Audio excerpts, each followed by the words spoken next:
a South Asian Canadian channel. इस मौके उन्होंने विद्यार्थियों को देश ਲਈ जीवन और मरण का जज्बा पैदा करने का सद्दा भी दिता है। केजरीवाल ने कहा कि स्कूल विच अति आधुनिक सहूलतां मुहैया करवाईयां गईयां ने ते विद्यार्थियों को ਵੱਖ-ਵੱਖ हथियारबंद बलों की प्रवेश प्रीख्या प्रणाली अनुसार सिखलाई दी जाएगी। केजरीवाल ने कहा कि दिल्ली दे विच कोई सैनिक स्कूल नहीं सी, असीं 1 साल पहला तैयारी शुरू कर दी सी, पर पता नहीं सी कि 1 साल च स्कूल बन जाएगा। दिल्ली और देश वालों मैं उन्हां लोकां दा धन्नवाद करदा जिन्हां ने 1 साल दे अंदर इस सुपने नूं साकार कीता। आज एक बहुत शानदार सपना पूरा हुआ लगता है। हम लोगों ने साल 2 साल पहले सोचा था कि दिल्ली के अंदर कोई सैनिक स्कूल नहीं है। दिल्ली के जो हमारे बच्चे फ़ौज में जाना चाहते हैं, देश के लिए सेवा करना चाहते हैं, देश के लिए मर मिटना चाहते हैं, देश की सुरक्षा में जाना चाहते हैं, उनके लिए कोई फॉर्मल सिस्टम नहीं है जो उनको फ़ौज में भर्ती करने के लिए तैयार कर सके।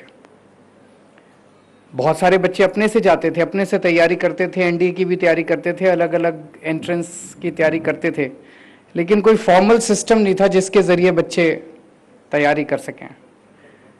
अन्य राज्यों के अंदर कई सारे सैनिक स्कूल थे, दिल्ली के अंदर ऐसा कोई स्कूल नहीं था। तो हमने सोचा दिल्ली के अंदर एक स्कूल होना चाहिए। 1 साल पहले हमने इसकी तैयारी शुरू की।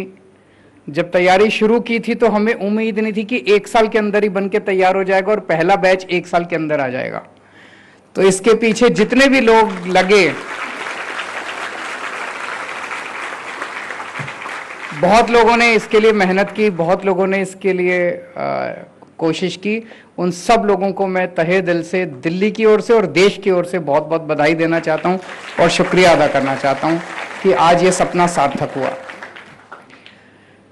अभी मैं घूम के आया पूरे स्कूल के अंदर, क्या शानदार स्कूल बना है कि नहीं है?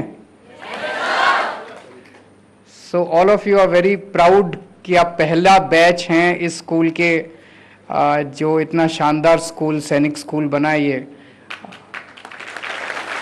और यहाँ पे जितने पेरेंट्स आए हैं उन सारे पेरेंट्स को भी मैं बहुत बहुत बधाई देना चाहता हूँ। बड़ा टफ कंपटीशन था, मुझे बताया गया 18,000 बच्चों ने अप्लाई किया था। उस 18,000 बच्चों में से आपके बच्चे जो हैं वो क्वालिफाई करके और यहाँ पे पहुँचे हैं।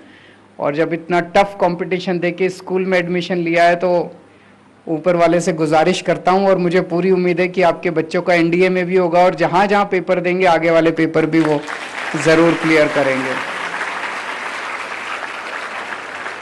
मैं भी पढ़ रहा था, एक तो पूरा कंप्लीटली फ्री एजुकेशन है यहाँ पे, सब कुछ फ्री है बच्चों के लिए, ताकि यहाँ पे कोई गरीब और अमीर के बीच का डिफरेंस ना हो सके, किसी को ये ना पता चले कौन किस बैकग्राउंड से आया, सबकी एक जैसा सबका माहौल है। तो जो हम सपना देखा करते थे अपने आंदोलन के टाइम में, मैं और मनीष जी आंदोलन से निकले हुए हैं, हम लोग सोचते थे कि देश के अंदर एक समान शिक्षा प्रणाली होनी चाहिए जिसमें अमीरों के और गरीबों के बच्चे एक साथ बैठ के पढ़ें। आज इस स्कूल के अंदर भी वही है। मैंने वैसे ही अभी मैं जब क्लास में गए कौतूहलवश मैंने पूछ लिया, मैंने कहा कितने बच्चे सरकारी स्कूल से आए। ऑलमोस्ट 80-90% बच्चे सरकारी स्कूल से आए हुए हैं और 10-15% बच्चे प्राइवेट। और बेस्ट एजुकेशन मिल रही है, बेस्ट फैसिलिटीज़ मिल रही है, स्टेट ऑफ द आर्ट सारी फैसिलिटीज़ मिल रही है। यहाँ पे मुझे बताया गया है कि सारी वो ऑफिसर लाइक क्वालिटीज़ सिखाई जाएंगी जो आर्मी में होती है ना, ऑफिसर लाइक क्वालिटीज़ फौज में होती है। Through individual and group task mock interviews करवाए जाएंगे, साइकोमेट्रिक टेस्ट करवाए जाएंगे, पर्सनालिटी डेवलपमेंट वर्कशॉप्स होंगी। बड़े बड़े स्कूलों में नहीं होता यह सब, आप सबको मिलेंगी ये सब। एनडीए के लिए, नेवल एकेडमी के लिए, यूनिफॉर्म्ड सर्विसेज के लिए जितने एंट्रेंस एग्ज़ाम्स हैं, जितनी एंट्रेंस वो हैं, उनके सब के लिए आपको तैयार किया जाएगा। जैसे अभी अब जिस स्कूल उसमें क्लास में गए, हमने पूछा क्या पढ़ा रहे हैं, तो टीचर ने कहा ट्रिग्नोमेट्री। बोले ट्रिग्नोमेट्री पे ज़्यादा ध्यान दे रहे हैं क्योंकि 10 क्वेश्चन ट्रिग्नोमेट्री के आते हैं एनडीए में। मुझे बहुत अच्छा लगा सुन के कि पेपर के हिसाब से करा रहे हैं कि ज़्यादा से ज़्यादा बच्चे जो हैं वो क्वालिफाई करें और एनडीए के अंदर जाएं। यहाँ पे आपको हम रिटायर्ड सर्विंग ऑफिसर्स जो हैं फौज के, उन एक्सपर्ट्स को बुलाएंगे, उन एक्सपर्ट्स से आपको कोचिंग करवाएंगे, जो ट्रेंड इंस्ट्रक्टर्स हैं उनको बुलाया जाएगा, उनसे आपको कोचिंग करवाई जाएगी। हॉस्टल फैसिलिटीज़ बहुत अच्छी हैं और ये Delhi board of school education से एफिलिएटेड है। दिल्ली के जितने बच्चे हैं, दिल्ली के स्कूलों से पास आउट, दिल्ली के रहने वाले, ये यहाँ पे एडमिशन उन सभी बच्चों का होता है। शहीद भगत सिंह के नाम पे स्कूल का नाम रखा गया है, वो सोच समझ के रखा गया, ऐसे ही नहीं रखा गया। 23 साल की उम्र के अंदर उस युवा ने अपनी जान दे दी, कुर्बानी दे दी, फांसी पे चढ़ गया था। अब हमें कई बार ध्यान नहीं आता कि आज़ादी कैसे मिली थी, कितने लोगों ने कुर्बानी दी थी, किस तरह से आज़ादी मिली थी।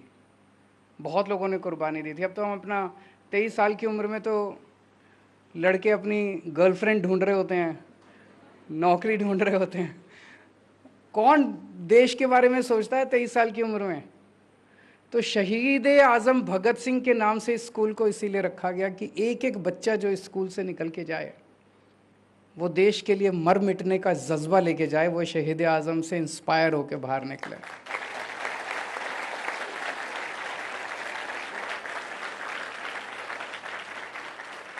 मुझे पूरी उम्मीद है कि आपके अंदर वो अलग अलग तरीके से, अलग अलग एक्सरसाइजेस से, अलग अलग इंस्पिरेशनल लेक्चर से वो जज्बा जरूर भरा जाएगा। लेकिन एक चीज़ हमेशा ध्यान रखना, आपको जो इतनी शानदार ये फैसिलिटीज़ मिल रही हैं,